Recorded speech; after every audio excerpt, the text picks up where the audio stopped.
नमस्कार, आप देख रहे हैं न्यूज इंडिया फर्स्ट और आपके साथ मैं शिवानी। शुरुआत करते हैं आज की बड़ी खबरों के साथ। उत्तर प्रदेश के जनपद हापुड़ में जिलाधिकारी कार्यालय पर गालंद के लोगों ने बाबा साहेब के स्टैचू को वापस लेने को लेकर धरना प्रदर्शन किया। बसपा जिलाध्यक्ष के ए.के. करदम ने बताया कि पिलखुआ कोतवाली क्षेत्र के गांव गालंद में 4 मार्च को बाबा साहेब भीमराव अम्बेडकर की एक भवन में प्रतिमा लगाने को लेकर विवाद हुआ था, जिसके बाद पुलिस भी मौके पर पहुंची थी। पुलिस ने जब लोगों को मूर्ति लगाने से रोका तो लोगों ने पुलिस पर भी जमकर पथराव किया था। पुलिस ने भी जवाबी कार्रवाई करते हुए लाठीचार्ज किया और करीब 1 दर्जन लोगों को मौके से हिरासत में लेकर वैधानिक कार्रवाई की गई और इस मामले में लेकर जिलाधिकारी कार्यालय पर धरना प्रदर्शन किया गया। जिस तरह से 4 तारीख की रात में पुलिस ने बाबा साहेब की मूर्ति को तोड़ा है और महिला बच्चे बुजुर्गों के साथ बर्बरता की गई है, जिन 11 लोगों की पुलिस जेल भेज चुकी है, जिनमें पढ़ने वाले बच्चे भी हैं। उनको तुरंत जेल से बाहर निकाला जाए और बाबा साहेब के स्टैचू को भी वापस किया जाए। इन मुकदमों को निरस्त किया जाए। हापुड़ से राजेंद्र सिंह के देखिए रिपोर्ट। जो है ये धरना जारी है, इसका क्या उद्देश्य क्या होगा? देखिए, ये जो यहाँ धरना प्रदर्शन जारी है, जो भी 12 तारीख में धरना हुआ था, तो गालंद में बाबा साहब के स्टैचू को प्रशासन द्वारा 4 तारीख में ज़बरदस्ती लेकर आए और हमारे लोगों के साथ बड़ा अत्याचार किया। हमारी बहन बेटियों को वहाँ इन्होंने मारपीट की, क्योंकि इन्होंने बताया कि आपको परमिशन लेकर के बाबा साहब की स्टैचू लगानी है। और आज हमारा एक डेलीगेशन पूरे प्रशासन के लोगों से मिला है, उसमें डीएम साहिबा और एसडीएम और कप्तान साहब भी है। हम सब लोगों ने वहाँ उनसे अपना डिस्कस किया और हमने उनसे कहा कि जो हमारे लोगों पर फर्जी मुकदमे लिखे गए हैं, संगीन धाराओं में मुकदमे लिखे गए हैं और जो जेल भेज दिए गए हैं, उनको मुकदमे वापस लिए जाने चाहिए। और सबसे पहले प्राथमिकता में जो बाबा साहब के स्टैचू वहाँ से लेकर के आए हैं, सह सम्मान पहुँचाने के वहाँ पर भेजने का काम करें। और ये धरना जब तक जारी रहेगा, जब तक बाबा साहब का के स्टैचू को सह सम्मान गालंद नहीं पहुँचाने का काम करेंगे। और हमारे साथियों पर, जो हमारे युवा साथियों पर संगीन धाराओं में जो मुकदमे लिखे गए हैं, उनको वापस नहीं लेंगे। दूसरे, हमारे जो माता बहनों के चोट लगी है, जिनको पुलिस वालों द्वारा वहाँ पीटा गया है, तो उनका पूरे तरीके से वहाँ पर वो ट्रीटमेंट ना हो जब तक ये धरना जारी रहेगा। लगभग कितना टाइम हो चुका आपका?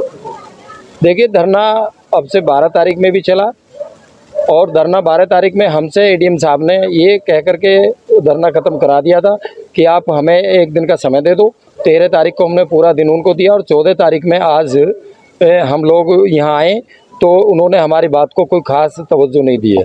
जैसे कि आप सुबह से 11 बजे बैठे हो, अब अधिकारी ने आपको क्या हो दिया आश्वासन? 11 बजे हमारी मीटिंग चली डीएम साहिबा के यहाँ और 12 साढ़े 12 बजे तक मीटिंग चली, फिर उसके बाद चले गए। उन्होंने कहा आप 1 घंटे का समय दे दो, हम आपको अभी बताते हैं। उसके बाद एडीएम साहब आए, एडीएम साहब ने कहा कि आप हमें 6 बजे तक का समय दे दो, हम आपको अभी बताते हैं। प्रदर्शन चल रहा है, किस विषय को लेकर चल रहा है, क्या मांग आपकी है? नहीं, धरना प्रदर्शन हमारा कोई हमारी ऐसी सोच नहीं है कि हम धरना प्रदर्शन कर रहे हैं। धरना प्रदर्शन हमसे ये प्रशासन ये हमसे जानबूझ कर करवाना चाह रहा है। हम परसों धरना प्रदर्शन चल रहा था, परसों हमने एक भाईचारा कायम करने के लिए सबको समझा के प्रशासन से बात करके हमने धरना प्रदर्शन हटवाया, क्योंकि भाईचारा कायम रहना चाहिए, चुनाव का समय है। पर उसके बाद इन्होंने हमसे कहा कि आप आज 14 तारीख में 11 बजे आपका डेलीगेशन हमसे मिले और हमारा आज 6-7 लोगों का डेलीगेशन हम मिलने आए 11 बजे। पर इन्होंने कोई भी ऐसा अभी तक हमें आश्वासन नहीं दिया जिससे हम संतुष्ट हो सकें या हमारा डेलीगेशन जो हमारे समाज के लोग हैं वो संतुष्ट हो सकें। हमें सुबह 11 बजे से यहाँ बिठा रखा है और हमने इनसे बार बार रिक्वेस्ट कर रहे हैं। और जब हमने इनसे इतनी रिक्वेस्ट की, जो इन्होंने बातें कही हमने वो बातें भी मान ली। इन्होंने कहा कि बाबा साहब की स्टैचू परमिशन से लगेगी, ठीक है जी, परमिशन से लगाओ। जो आपके रूल रेगुलेशन से आप अपना काम कार्य करें, किसी चीज़ को मानने को तैयार नहीं है। तो आगे की क्या रणनीति आपकी? आगे की हमारी रणनीति, जब तक बाबा साहब की स्टैचू हमें नहीं मिलेगी, हम यहाँ से जाने वाले नहीं हैं। और हमारा मान सम्मान जिन महापुरुषों से है, बाबा साहब की वजह से है, हम उनके मान सम्मान में कोई कमी नहीं आने देंगे। क्या प्रकरण हुआ था कि स्टैचू उन्हें ले जाना पड़ा, क्या प्रकरण हुआ था? कुछ ये 4 तारीख की घटना है। एक अम्बेडकर भवन के नाम से 30 साल से पहले से वो स्थल बना हुआ है और वो 4 दीवारी है, उसका गेट लगा हुआ है, पूरा लेंटर डला हुआ है। उसके अंदर अगस्त से बाबा साहब की तस्वीर रखी हुई थी। वो एक अंदर से सिर्फ बाहर निकालने का काम समाज के लोगों ने किया, गालंद के लोगों ने।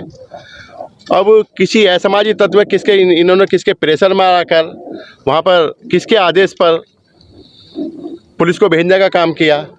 और वहाँ की जो हमारी, क्योंकि वहाँ हमारे युवा साथी थे नहीं, वहाँ समाज के, क्योंकि वहाँ शादियाँ थी, सब शादी में गए हुए थे, तो हमारी बहन बेटियाँ महिला ही थी वहाँ पर। और महिलाओं से जब महिलाओं ने इस चीज़ का विरोध किया, महिलाओं ने ये कहा कि आप ऐसे कीजिए कि बाबा साहब की तस्वीर अंदर से मत ले जाइए, इस पर ताला लगा हुआ है, आप ताले को चाहे सील कर दो, जो आपकी सरकारी प्रक्रिया उसको आप हमें बता दो, सरकारी प्रक्रिया के तहत इस ताले को आप सील कर दो। तो आप नहीं, उन्होंने किसी की नहीं मानी।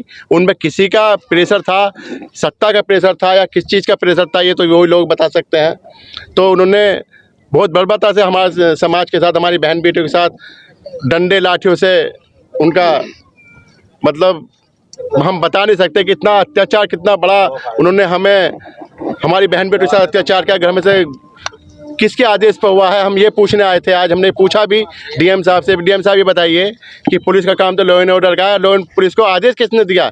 पुलिस का काम तो है नहीं कि बाबा साहब की तस्वीर हटा सके, बाबा साहब की तस्वीर लगा सके। बाबा साहब की तस्वीर हटाने को लगाने की जिम्मेदारी आपकी है।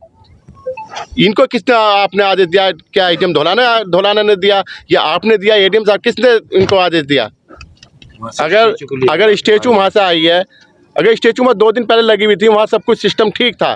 अगर ये किसी चीज़ की सिस्टम में अगर वहाँ कोई प्रॉब्लम होती है, 2 दिन पहले हो जानी चाहिए थी। 8 महीने से रखी हुई थी वहाँ पे। क्या कोई ऐसी आपकी तरफ से लिखित में शिकायत की गई है उन पुलिसकर्मियों के खिलाफ जिन पर आरोप लगा रहे हैं, या किसी अधिकारी? हमारा देखिए, हमारा कोई वो नहीं है। हम तो सिर्फ ये, हमारा तो 3 मांगे हैं। हमारी पहली मांग है कि हमारी स्टैचू हमें दी जाए, सह सम्मान दी जाए, जैसे लेके गए ऐसी हमारी सह सम्मान पहुंचाई जाए। दूसरा, जिन हमारे छोटे जो बच्चे हैं, जो हमारे भाई वहाँ जेल में निर्दोष गए हुए हैं, जिन पर इन्होंने संगीन धारे लगा दिए, उनको इन्होंने इतना बड़ा क्रिमिनल बना दिया, जो पढ़ने वाले बच्चे हैं, उन पर सारी धारें हटनी चाहिए और उनको तुरंत ही उनको रिहा किया जाना चाहिए। और तीसरी बात, जो हमारी बहन बेटियों को चोट लगी है, बच्चों को चोट लगी है, उनका ट्रीटमेंट, उनका मेडिकल बन के हमें जो उनको चोट है उनको मुआवजा दिया जाए। कानूनी कार्रवाई जो हमारे साथ हुई है वो सबके साथ एक साथ होनी चाहिए, ये बाबा साहब का संविधान कहता है। इनका सबके जो सलाह मशवरा हुआ है, ये हुआ है कि गालंद में मूर्ति जो स्टैचू नहीं जानी चाहिए, जिससे कि कभी वहाँ का सिस्टम दोबारा से ऑर्डर ख़राब हो जाए। तो हम भी नहीं चाहते कि कहीं का ऑर्डर ख़राब हो, और हम भी चाहते हैं कि जो शासन का आदेश है उसी पे हम काम करें। तो इसलिए स्टैचू हमें ये दे रहे हैं, और स्टैचू के हम इनको गाजियाबाद स्टैचू अपनी एक व्यक्तिगत जगह रखवाने का काम कर रहे हैं। और जब परमिशन हो जाएगी, परमिशन के बाद ही हम उसको स्टैचू को वहाँ अम्बेडकर भवन में लगाने का कार्य करेंगे। तो आपने देखा क्या कुछ था खबरों में। बाकी तमाम खबरों के लिए आप जुड़े रहिए मेरे साथ। न्यूज़ इंडिया फर्स्ट पर शुक्रिया।